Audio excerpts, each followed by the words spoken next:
Hello and welcome. Class 11th. In the previous lecture, we have discussed regarding the introduction part of private, public, and global enterprises. Okay. From today onwards, we will be discussing regarding public enterprises, public sector enterprises. First one is the departmental undertaking. Departmental undertaking is also known as government undertakings.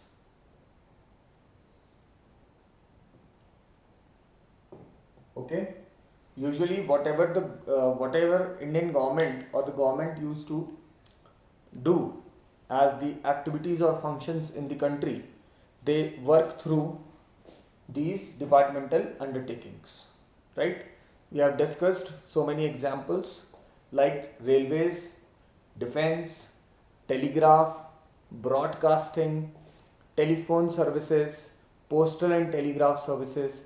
Okay, so these are the examples of departmental undertaking you have usually seen, you have usually traveled, okay, through railways, okay, through the local buses or the state buses, okay, state transportation you have traveled, and you have used government hotels also you have used postal services, broadcasting services, okay, like Doordarshan and all, or whatever the satellite services we are using, okay, we are protected by the defense. So these are the types of ministries also, and these are known as departmental undertakings as far as our commerce is concerned. So let me introduce you the departmental undertakings. This is the oldest form of public sector enterprise. Okay, the departmental undertakings are considered as one of the department of the government. It has no separate existence than the government. That means if railways is doing good, that means government is doing good. If something goes bad from the side of railways, defense, postal and telegraph, broadcasting, so what people used to say, government is not doing proper. Okay, they are not functioning properly. So that is why government undertaking is considered as one of the departments of the government, right? It has no separate existence than the government. It functions under the overall control of one ministry, okay, or department of government. Like railways work under railway ministry. Defense, all the three forces used to work under defense ministry. Okay, broadcasting also having one ministry, right? So these are the examples of defense or departmental undertaking, right? Now let us discuss the features. This is the introduction part. Okay, let us discuss the features of departmental undertaking, right? I'll discuss all points. There are 6-7 points altogether, fine, and then I'll be writing, okay, so that you can make notes of it. Okay, under the main features or characteristics of departmental undertaking, first is that they operate under the overall control of one ministry, okay, of the central or the state government, right? Then they are a part of government only. There is no separate identity of them, okay. They are financed from the annual budgets of the government. The revenue, that means the income, okay. The government undertakings or departmental undertaking never consider their incomes as profit, because they are for the welfare of the people. okay, of the nation. But whatever they earn, that means their earnings or their incomes are called revenue, right? This is the difference between the revenue and profit. So whatever the revenue they generate, the revenue of departmental undertakings are deposited in the treasury of the government, okay, because they have been financed by the government. So whatever the income they will generate, that will go and deposited in the government treasury only, right? The staff of departmental undertakings are civil servants, IS, IPS, okay, and are recruited, appointed and compensated, means paid, as per the rules of civil servants or the government officials or employees, okay.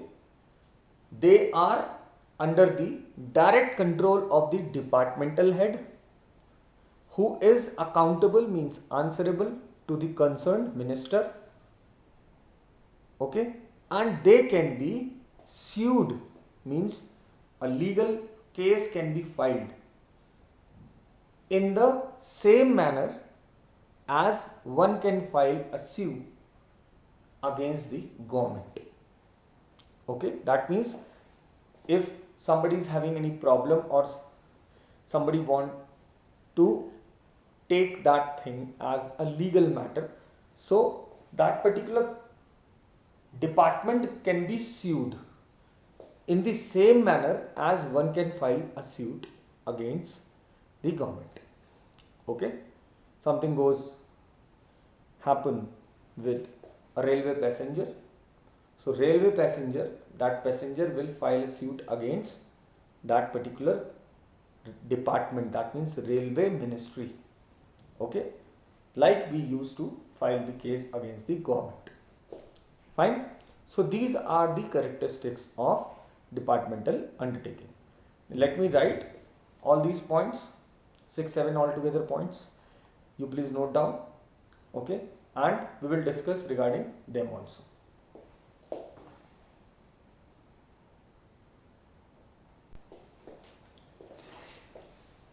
Right, so these are the features of government undertakings or departmental undertakings. Number one, that they operate under the control of one of the ministry of central or state government, for example railway ministry,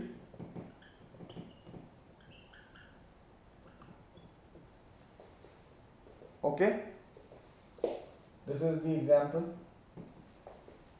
They are a part of government only, okay, there is no separate entity, they are not separate from the government, one and the same thing. They are financed from the annual budgets of the government. Government used to approve, they used to allocate a fixed amount, okay, allocate them for their functioning, and the revenue, whatever the income of departmental undertakings are deposited in the government treasury or treasury of the government, right? Then the staff, the employees of departmental undertakings are civil servants, heads, okay, and are recruited and compensated, paid, compensated means paid, as per the rules of the government or civil services, right?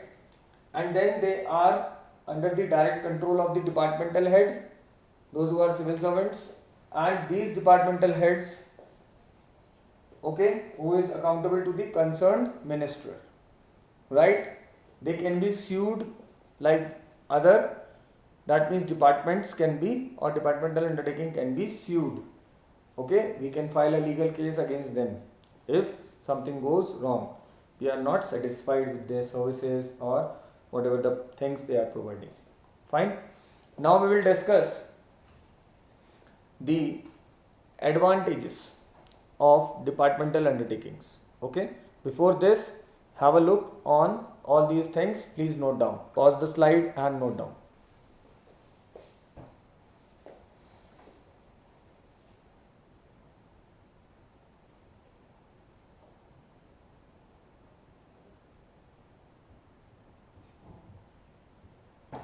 Fine.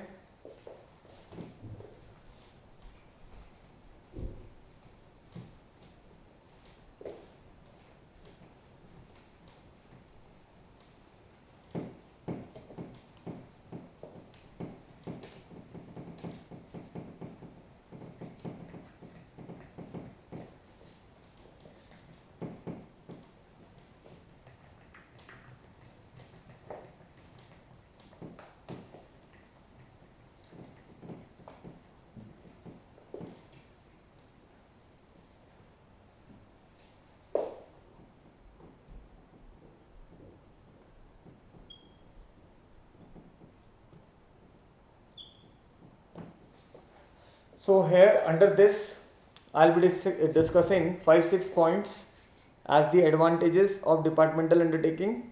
Okay, I want you to make the notes of it after the listening of the points and the lecture against those particular points. So the first advantage is easy formation.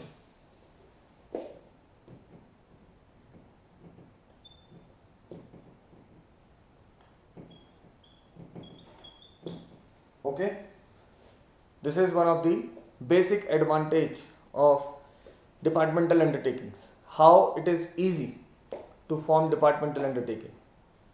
It is very easy to form a departmental undertaking for the government. Okay, as no registration is compulsory.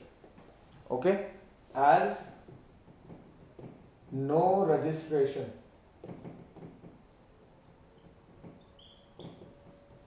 is compulsory. Okay, that means if government thinks that this is the activity needed for the public welfare, fine, so they can go for a particular department, they can start a particular department under any minister. Okay, so there is no any registration, no registration is required or compulsory. That is why it is very easy to form for the government, not for us. Okay, second thing is effective control.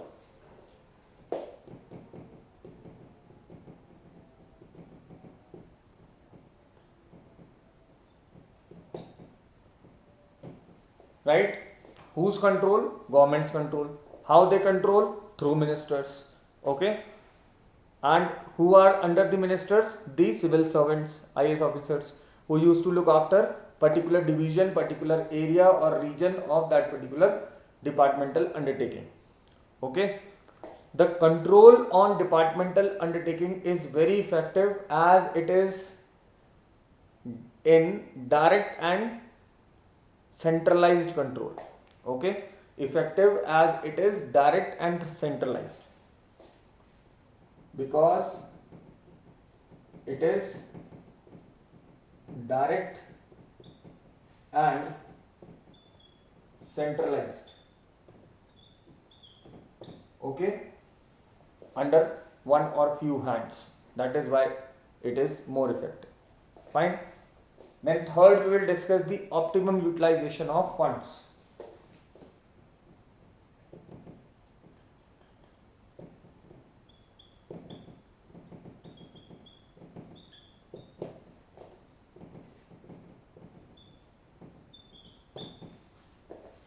Means whatever the money is allocated to them through annual budgets by the government, it is used properly.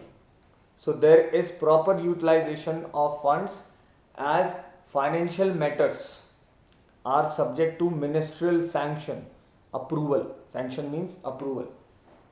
Okay, budget, accounting and audit control, these are the optimum utilization of funds.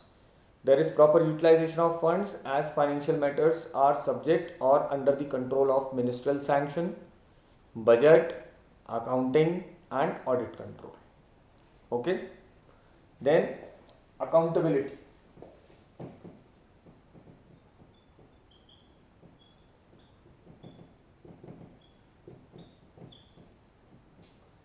accountability means answerability.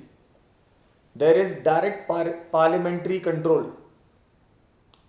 Okay, opposition, the government, okay, both used to question, both used to have queries in the parliament. They used to have separate sessions.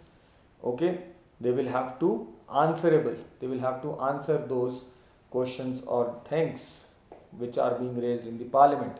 So there is direct parliamentary control over the activities of departmental undertaking. The performance of departmental undertaking can be discussed in parliament. So there is public accountability. Okay, there is public accountability.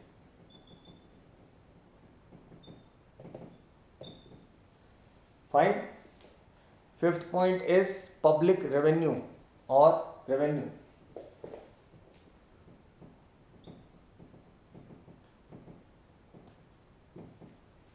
What I have told you regarding revenue, revenue means income.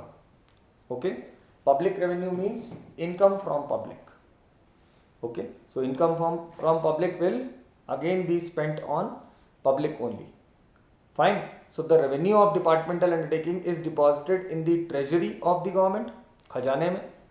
Okay, so these undertakings help to increase the government revenue.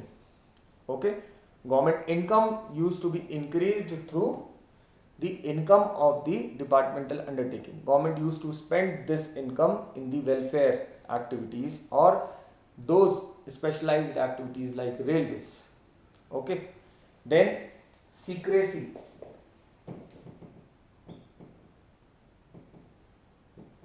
Secrecy can be maintained. Okay, secrecy can be maintained. Secret information. Secrecy means secret information, valuable and secret information, confidential information. So the activities, performance of the departmental undertakings can be highly secret, as government can avoid disclosure on the request of public interest, on the plea of government public interest. Okay, due to secrecy only, the most sensitive areas, that is defense, is operating as a departmental undertaking.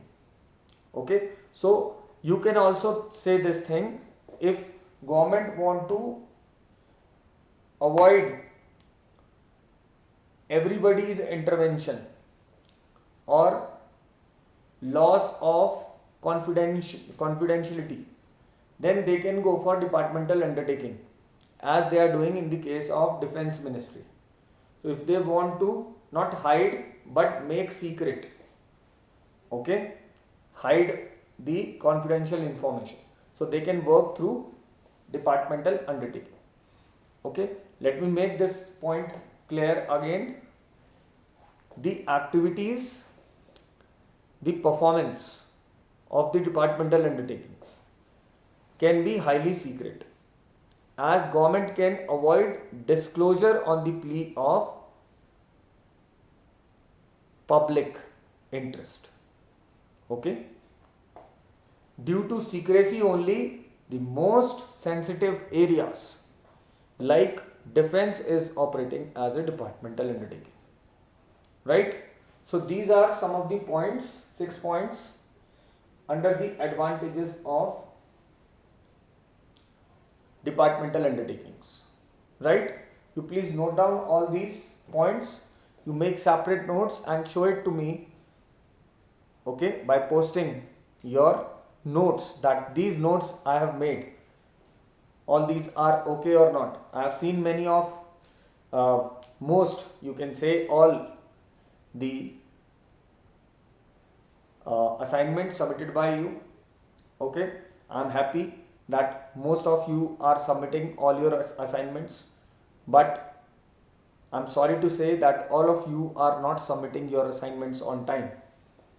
Okay, It is my request, humble request to you all, to submit all the pending assignments within this week's time, so that I can check them, I can evaluate, I can analyze that how much you are doing, okay, how much you are understanding, okay, so that I can make revision of those points which are very crucial for you to understand, which are very important to you, for you to understand. Okay, so that is why I need you to submit the assignments on time. Okay, I have checked most of the assignments, they are okay. Okay, that means they are doing good, they are understanding the topics I have discussed with you.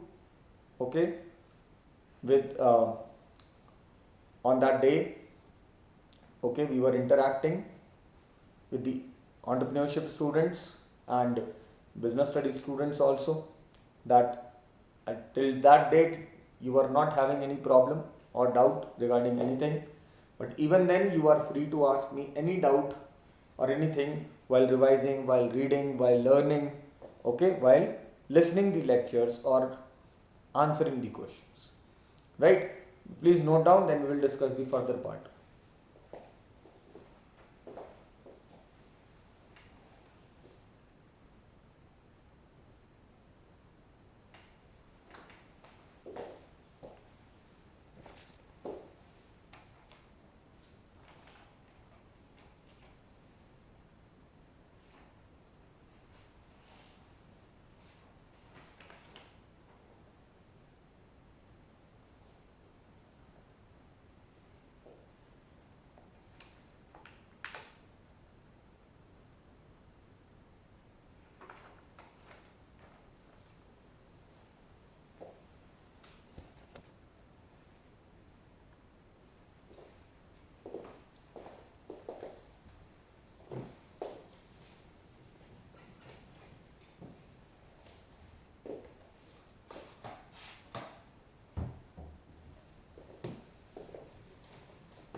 The first disadvantage of departmental undertakings is inflexibility.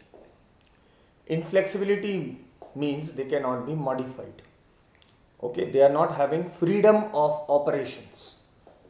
Okay, freedom of activities. Why? Because they are bound or under the control of ministry. Okay, so practically the departmental undertakings works under strict parliamentary control. There is too much interference of ministers and top officials, as it is treated as one of the government offices. So this reduces the flexibility and efficiency of the undertakings, right? So that is why it is inflexible in nature, or this is one of the disadvantage, right?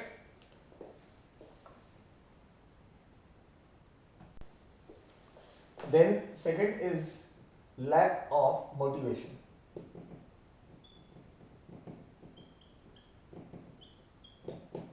Fine.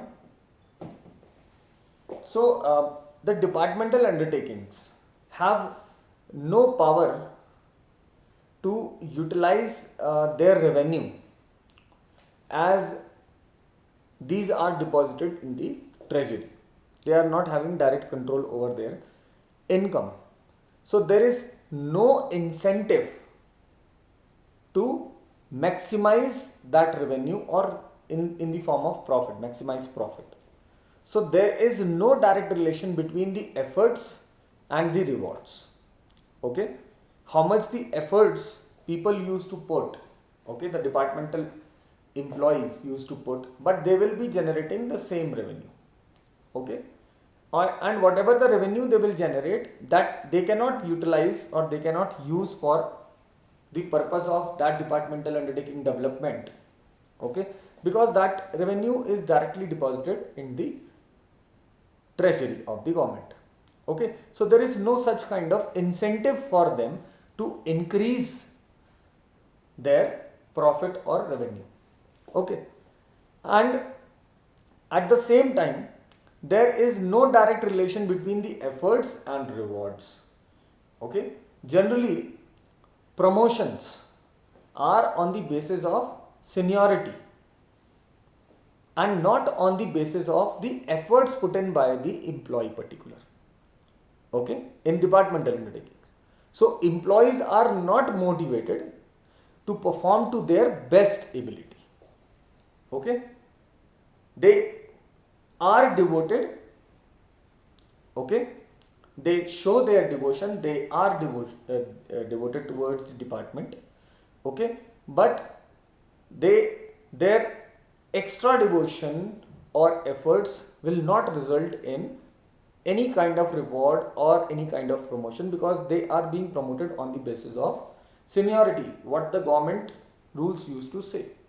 Fine. So this is one of the disadvantage of lack of motivation, or a disadvantage of departmental undertaking. Okay, then lack of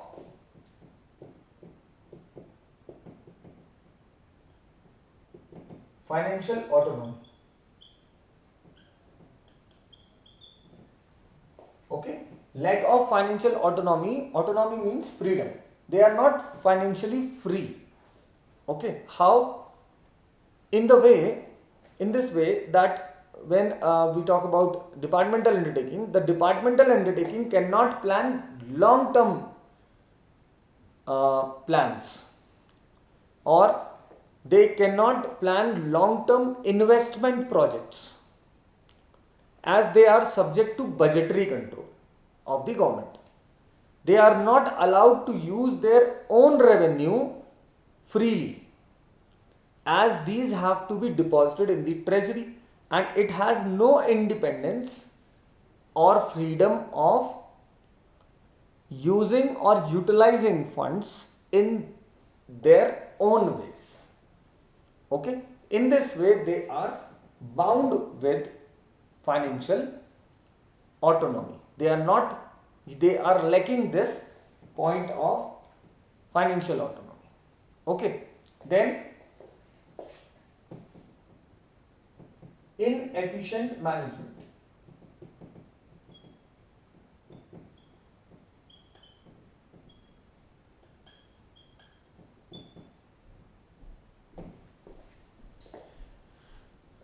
As far as management of departmental undertakings are concerned, they are managed by the civil servants.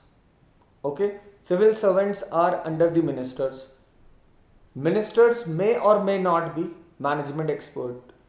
Okay, so the departmental undertakings are managed by the government officials. These officials are overburdened with lot many paperwork. So they spend maximum time to answer the queries from the parliament or ministry. They can be transferred anytime.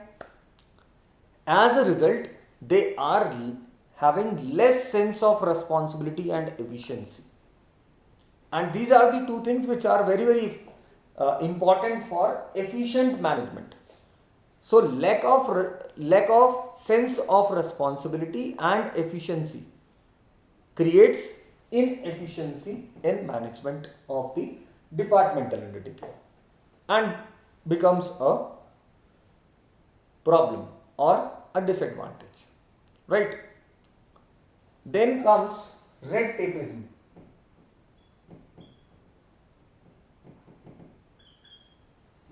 Okay, red tapeism and bureaucracy.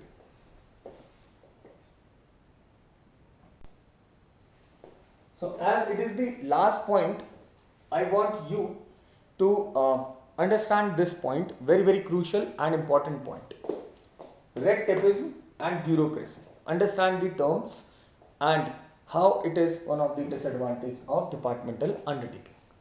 So red tapeism and bureaucracy refers to delay in decision making due to too many formalities. Okay, because of many formalities involvement in every decision making.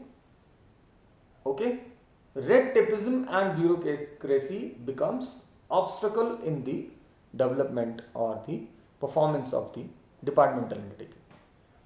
The decisions in departmental undertakings are delayed due to administrative formalities. Okay, paperwork, lot many paperwork, procedures, long procedures, and many are the reasons. Innovation, bold approach, immediate actions, which are so essential for the growth of an enterprise, any enterprise, have no place in the departmental undertaking. Okay, because they are controlled by the civil servants. Civil servants are controlled by the government officials or the, you can say, ministers. Okay, they used to apply their own mind, they used to apply their own intelligence. Okay, there is a procedure for each and everything, lot many paperwork is there, formalities are there, administrative formalities, because of which a quick decision making is not possible in departmental undertakings. Okay, I'm repeating, red tapeism and bureaucracy means delay in decisions due to too many formalities. Okay, what are these too many formalities? Why the decisions are delayed? Decisions delayed due to administrative formalities, lot many or too much of paperwork. Okay, and long procedure of dealing with every situation. And very important, no place for innovation, bold approach, immediate action. Okay, which are essential for the growth of any enterprise. Okay, so that is why departmental undertaking face the problem of red tapeism and bureaucracy, right? But even then, there are lot many things which are under the advantages of departmental undertaking. That is why public sector used to work or government used to work through departmental undertakings. Okay, we have discussed the advantages also. So you cover these disadvantages with advantages, then you will see the importance of departmental undertaking. Wherever there is a matter of utmost secrecy, okay, wherever government control is necessary, wherever huge investment is involved, wherever source of revenue is in mind of the government, okay, source of income, okay, no any work in this world can be possible without money. Government want to do, or government is for the welfare of the nation, development of the economy, and economic development, welfare of the nation, welfare of the people is not possible without money. So from where this money will come, departmental undertakings will help. Okay, so where utmost secrecy is required, defense ministry. Okay, wherever government control is necessary, broadcasting. Okay, you can take the example where huge investment is required, like aircrafts making, iron and steel industry. Okay, huge investment is required. One single person cannot do this, a group of people cannot do this. Okay, there you need huge amount of fund investment, so their government used to have their sources. Okay, and where there is a need to generate some income revenue for the government treasury, so that everybody's welfare can be done, there they can have departmental undertaking. So undertakings is a source of revenue, for example railways. Okay, so these are those areas where you can feel the suitability of departmental undertaking. These are the disadvantages we should keep in mind, but advantages and the suitability and the necessity of the departmental undertaking will overcome all these disadvantages. Okay, I hope you understood this topic of departmental undertaking, very very important topic as far as this chapter is concerned, as far as commerce for class 11th is concerned. Okay, so I need you to please rewind this lecture, read it, listen it again. Okay, watch it again, and then try to make your own notes on these particular topics, the previous topics of advantages, right? And even if you are having any problem, any query, I request you, this is my humble request, please make queries. Okay, you are having my WhatsApp number, you are having my mail ID, you are having my Google account, that classroom account, so you are free to ask me the query. Fine, soon we will be having a Zoom meeting. Okay, I'm arranging for that. I'm waiting for some more revision topics to cover.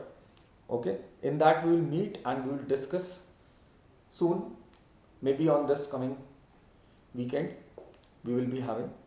Fine, till then, goodbye, take care, keep learning, keep revising, and be safe. Thank you very much.